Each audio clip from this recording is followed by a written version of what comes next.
morning all, welcome to Chiranjeevi Academy YouTube channel Anantapuram once again. So just see the notification RPF Railway Protection Force. So Railway Recruitment Board నుంచి మనకు RPF notification అయితే release అయ్యింది. ఎప్పుడో 2019 తర్వాత ఇప్పుడు 2024 లో ఒక నోటిఫికేషన్ అయితే ఇచ్చి ఉన్నారు. బట్ నిజానికి అనుకున్నంత బిగ్గెస్ట్ నోటిఫికేషన్ అయితే కాదు. సో జస్ట్ చూడండి ఒకసారి. So SI 452 vacancies and constable 4208 vacancies తో నోటిఫికేషన్ రిలీజ్ అయింది. ఆన్లైన్ అప్లికేషన్ వచ్చేసి 15/4/2024 అండ్ లాస్ట్ డేట్ వచ్చేసి 14/5/2024.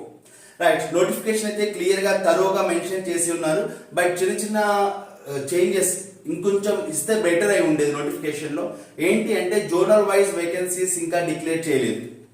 జోనల్ వైజ్ వేకెన్సీస్ లో క్లారిటీ లేదు. సో ఆస్పిరెంట్స్ కి చిరంజీవి అకాడమీ ఇచ్చేటువంటి అడ్వైజ్ ఏంటి అంటే నోటిఫికేషన్ వచ్చిందని హరిబరిగా వెంటనే ఆన్లైన్ అప్లికేషన్ వేయొద్దండి. ఇంకొన్ని డేస్ వెయిట్ చేయండి, మీకు ఒక క్లారిటీ దొరుకుతుంది. దాని తర్వాత మీరు ఏ జోన్ లో వేకెన్సీస్, మీ కమ్యూనిటీ వైజ్ గా ఏ జోన్ లో వేకెన్సీస్ ఉంటే ఆ జోన్ కి ప్రిఫరెన్స్ ఇచ్చుకోవచ్చు. ఓకే దెన్ అలానే లాస్ట్ డేట్ వరకు వెయిట్ చేయదండి ఫ్రెండ్స్. సో ఈ మంత్ ఎండింగ్ వరకు వెయిట్ చేయండి, మీకు ఒక క్లారిటీ దొరుకుతుంది. రైట్, సో SI వచ్చేసి 452 వేకెన్సీస్ లో మనకు చూడండి ఏజ్ 20 to 28 ఇయర్స్ ఉండాలి అండ్ క్వాలిఫికేషన్ వచ్చేసి any degree. So degree final year చదువుతున్నటువంటి స్టూడెంట్స్ ఎవరైనా ఉంటే దయచేసి అప్లై చేయొద్దండి. ఎందుకంటే నోటిఫికేషన్ లో విషయం క్లియర్ గా మెన్షన్ చేసి ఉన్నాడు. ఆన్లైన్ అప్లికేషన్ వేసే టైంకి మన దగ్గర మార్క్స్ మెమో ఉండాలి, అలాంటి వాళ్ళు మాత్రమే అప్లై చేయండి. అండ్ సిమిలర్ గా కానిస్టేబుల్ యొక్క ఏజ్ వచ్చేసి 18 to 28 ఇయర్స్ ఉంది అండ్ క్వాలిఫికేషన్ వచ్చేసి 10th పాస్ అయితే చాలు. మీరు రెగ్యులర్ అయినా ఇర్రెగ్యులర్ అయినా ఏమైనా పర్వాలేదు, జస్ట్ 10th పాస్ అయిన వాళ్ళు కూడా అప్లై చేసుకోవచ్చు. బట్ ఏజ్ అనేది సాటిస్ఫాక్టరీగా ఉండాలి. అండ్ మోరోవర్ ఇక్కడ క్వాలిఫికేషన్ లో మనకి ఎక్కడ కూడా పర్సెంటేజ్ కూడా మెన్షన్ చేయలేదు కాబట్టి ఎవ్వరు జస్ట్ పాస్ అయిన వాళ్ళు కూడా మీరు అప్లై చేసుకోవచ్చు. అండ్ ఇంకో విషయం చూడండి, జనరల్ గా మనకు సెలెక్షన్ క్రైటీరియా అనేది 3 లెవెల్స్ లో ఉంటుంది. ఫస్ట్ CBT ఆన్లైన్ ఎగ్జామ్ ఉంటుంది. ఆన్లైన్ ఎగ్జామ్ క్లియర్ అయిన తర్వాత ఫిజికల్ ఎఫిషియన్సీ టెస్ట్ ఉంటుంది. దాని తర్వాత ఫిజికల్ మెజర్మెంట్ టెస్ట్ ఉంటుంది and medical and document verification. It's a process. అయితే నేను స్టూడెంట్స్ కి ఇచ్చే అడ్వైజ్ ఏంటంటే ఫస్ట్ మీరు మీ ఫిజికల్ మెజర్మెంట్స్ చెక్ చేసుకోండి. అవి ఒకవేళ సాటిస్ఫాక్టరీగా ఉంటేనే మీరు అప్లై చేయండి. లేదు అంటే ఆన్లైన్ ఎగ్జామ్ కి అంటే ఎగ్జామినేషన్ కి చాలా ప్రిపేర్ అయ్యి ఎగ్జామ్ క్లియర్ అయ్యి దాని తర్వాత ఈ ఫిజికల్ మెజర్మెంట్ టెస్ట్ లో డిస్క్వాలిఫై అయితే మళ్ళీ బాధపడకూడదు. కాబట్టి సో మెయిల్ అయితే సో అన్ని కమ్యూనిటీస్ అండి, OBC, OC, even EWS, so వాళ్ళు కూడా మనకు మొత్తం మెయిల్ వచ్చేసి 165 సెంటీమీటర్స్ ఉండాలి. అండ్ SC ST వచ్చేసి 160 సెంటీమీటర్ ఉంటే సరిపోతుంది. అండ్ ఫిమేల్ వచ్చేసి 157 centimetres and SC ST females అయితే 152 సెంటీమీటర్స్ హైట్ అయితే ఉండాలి. ఫస్ట్ మీరు మీ హైట్ ని చెక్ చేసుకోండి. దాంతో పాటు విజన్ కూడా చాలా ఇంపార్టెంట్. సో రైల్వేస్ లో విజన్ చాలా చాలా ఇంపార్టెంట్. ఎవరైనా సరే విజన్ ప్రాబ్లం ఉన్న వాళ్ళు కూడా ముందుగానే మీరు చెక్ చేసుకోండి. దానికి సంబంధించిన ఏమైనా మీకు PDF కావాలి అంటే చిరంజీవి అకాడమీ యాప్ డౌన్లోడ్ చేసుకోండి. దాంట్లో మీకు రైల్వే రిక్రూట్మెంట్ బోర్డు సంబంధించినటువంటి విజన్స్ కూడా ఎలాంటి విజన్ ఉండాలి and blind vision, colour vision and near vision, distance vision ఇలాంటివన్నీ ఉంటాయి కదండి. 6/6 ఉండాలా, 6/9 ఉండాలా, వితౌట్ గ్లాసా, విత్ గ్లాసా, ఇవన్నీ కూడా చెక్ చేసుకోండి. ఫస్ట్ అవన్నీ కూడా మీకు సాటిస్ఫాక్టరీగా ఉంటేనే అప్లై చేయండి, లేదు అంటే వద్దు. అండ్ ఎగ్జామినేషన్ ప్రొసీజర్ ఎలా ఉంటుందో చెప్తాను. ఎగ్జామినేషన్ స్ట్రక్చర్ చూడండి ఒకసారి. సో మనకు ఉండేది కేవలం 3 సబ్జెక్ట్స్ మాత్రమే ఉన్నాయి అండ్ సింగిల్ CBT ఉంటుంది. మామూలుగా బ్యాంకింగ్ లాగా ప్రిలిమ్స్ మెయిన్స్ అంతా ఉండదు, SSC లాగా టైర్ 1 టైర్ 2 అంతా కూడా ఉండదు. ఒక ఎగ్జామ్ మాత్రమే క్వాలిఫై అయితే సరిపోతుంది. సార్ మీకు SI కైనా కానిస్టేబుల్ కైనా సిలబస్ ఇస్ సేమ్ అండి. సో అర్థమెటిక్ 35 క్వశ్చన్స్ ఉన్నాయి and general intelligence and reasoning వచ్చేసి 35 క్వశ్చన్స్ ఉన్నాయి. జనరల్ అవేర్నెస్ వచ్చేసి కంప్లీట్ గా 50 క్వశ్చన్స్ ఉన్నాయి. సో టోటల్ వచ్చేసి మనకు 70 + 50 120 క్వశ్చన్స్. సో టైం వచ్చేసి 90 మినిట్స్ ఇచ్చి ఉన్నాడు. ఇక్కడ కూడా క్లారిటీ లేని విషయం ఏంటంటే కాంపోజిట్ టైం గా తీసుకోవాలన్నా లేకపోతే సెక్షనల్ టైం వేస్తాడా క్లారిటీ ఇవ్వలేదు. And moreover individual sessional cut off ఏమైనా ఉంటుందా అంటే ప్రీవియస్ అది కూడా మనకు కొంచెం క్లారిటీ మిస్ అయింది ఇక్కడ. ఓకే దెన్ నాకు తెలిసినంత వరకు సో 120 క్వశ్చన్స్ 90 మినిట్స్. ఇక్కడ సెక్షనల్ కట్ ఆఫ్ ఏమి ఉండకపోవచ్చు. కాంపోజిట్ టైం మీరు ఏ సెక్షన్ కైనా ఎప్పుడైనా సరే వెళ్ళేలాగా ఉండొచ్చు ఎగ్జామ్ ప్యాటర్న్.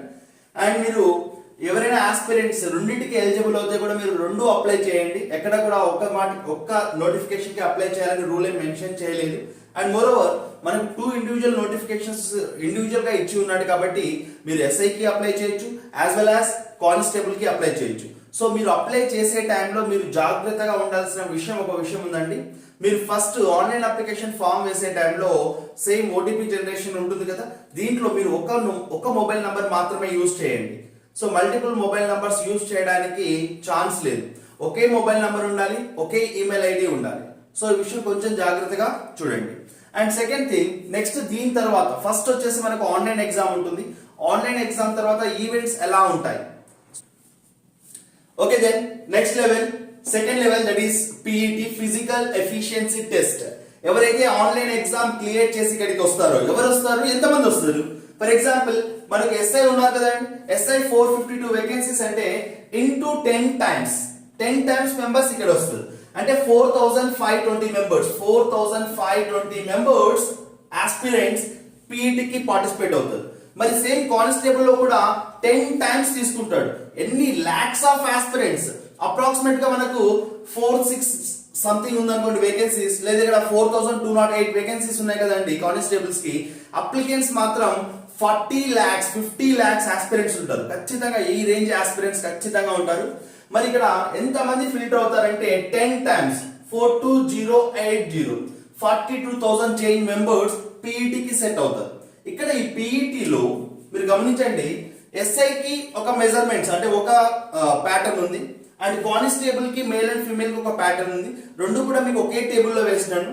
సో ఫస్ట్ చూడండి, మెయిల్ అయితే ఎస్ఐ వాళ్ళు 1600 మీటర్స్ ట్రాక్ ఉంటుంది. ఖచ్చితంగా మెయిల్ కి ఎప్పుడైనా 1600 మీటర్స్ ట్రాక్ ఉంటుంది, అది కానిస్టేబుల్ అయినా ఎస్ఐకి అయినా.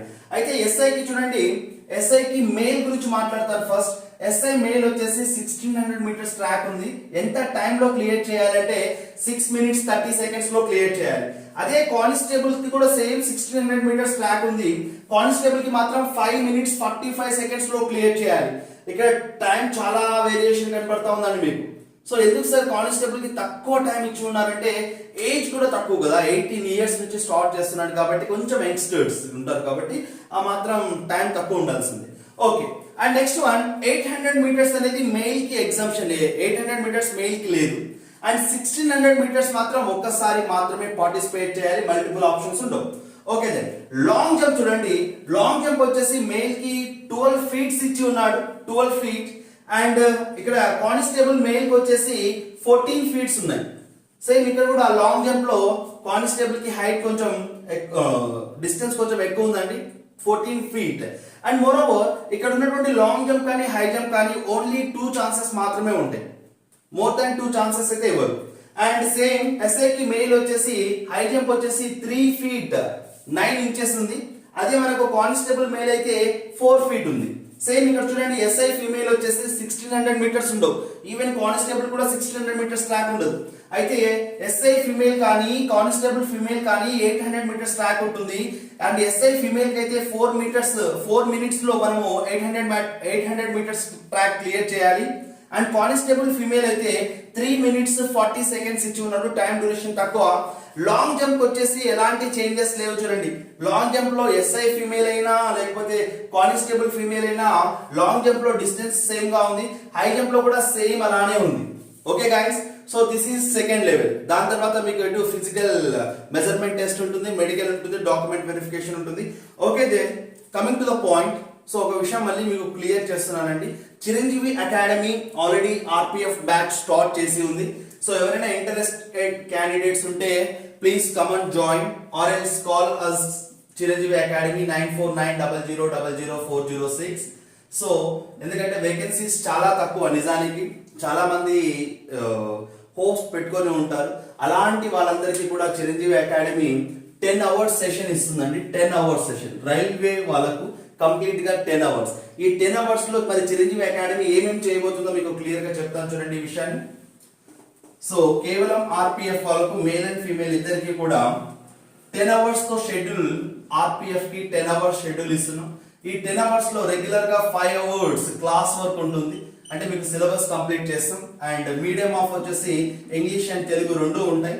అండ్ నెక్స్ట్ వన్, డైలీ మీకు 2 hours వచ్చేసి ఒక ఎగ్జామ్ కూడా కండక్ట్ చేస్తాం. 3 hours వచ్చేసి మళ్ళీ ఎక్స్ట్రాగా మీకు పేపర్ ఎక్స్ప్లెనేషన్ కూడా ఉంటుంది, పేపర్ ఎక్స్ప్లెనేషన్ ఉంటుంది.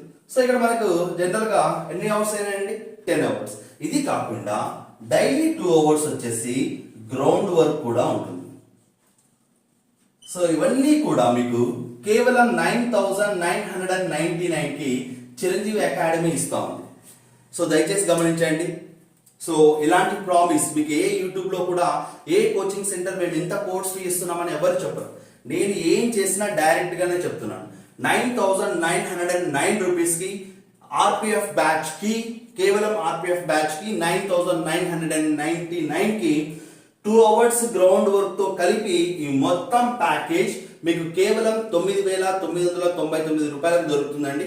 సో ఆల్రెడీ బ్యాచ్ స్టార్ట్ అయింది. ఇంట్రెస్టెడ్ ఉన్న ఆస్పిరెంట్స్ ఎవరైనా ఉంటే so callers Chiranjeevi academy Anantapuram and near SV degree college, Jesus Nagar, main road. Thank you.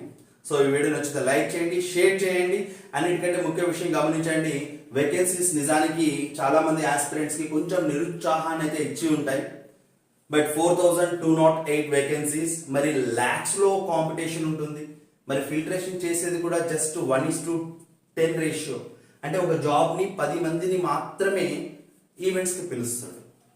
ఫైనల్కి వచ్చేసరికి ఒక జాబ్ ఒకరికే ఇవ్వాలి. వేరే ఆప్షన్ ఏమని చెప్పండి. ఇప్పుడు చాలా మందికి డౌట్ ఏంటంటే, సార్ ఒకవేళ 1:10 రేషియోలో పిలిస్తే ఇక్కడ మనకు చూడండి 42080 42,080 మెంబర్స్ ఈవెంట్స్కి వెళ్తారు. ఈవెంట్స్కి వెళ్తే ఒకవేళ దాంట్లో చాలా మంది గ్రౌండ్ లో ఫెయిల్ అయిన వాళ్ళంతా ఆఫ్ కోర్స్ ఇంటికి వెళ్తారు. మిగిలిన వాళ్ళంతా అప్పుడు ఎక్కడ వెళ్తారంటే ఫిజికల్ మెజర్మెంట్ టెస్ట్ లో వెళ్తారు. దాని తర్వాత మనకు మెడికల్, ఐ విజన్ చాలా ఇంపార్టెంట్. సో ఆర్పిఎఫ్ లాంటి జాబ్స్ కి అప్లై చేసేటువంటి ఆస్పిరెంట్స్ కి మళ్ళీ ఒక విషయం గుర్తుపెట్టుకోండి, మీరు ఫిజికల్ గా ఫస్ట్ ఫిట్ అవుతేనే ఈ జాబ్ కి అప్లై చేయండి. లేదా అన్నెసెసరీగా మీకు దీని మీద హోప్స్ పెట్టుకుని తర్వాత రిజల్ట్ వచ్చినాక బాధపడడం ఇవంతా ఏమీ బాగోదు. సో బెటర్ మీరు ముందుగానే ఈ ఫిజికల్ హైట్స్, చెస్ట్ ఎక్స్పాన్షన్ ఇవన్నీ కూడా ప్రాపర్గా ఉన్నాయి చెక్ చేసుకోండి. దాని తర్వాతనే జాయిన్ కండి. Okay then, thank you.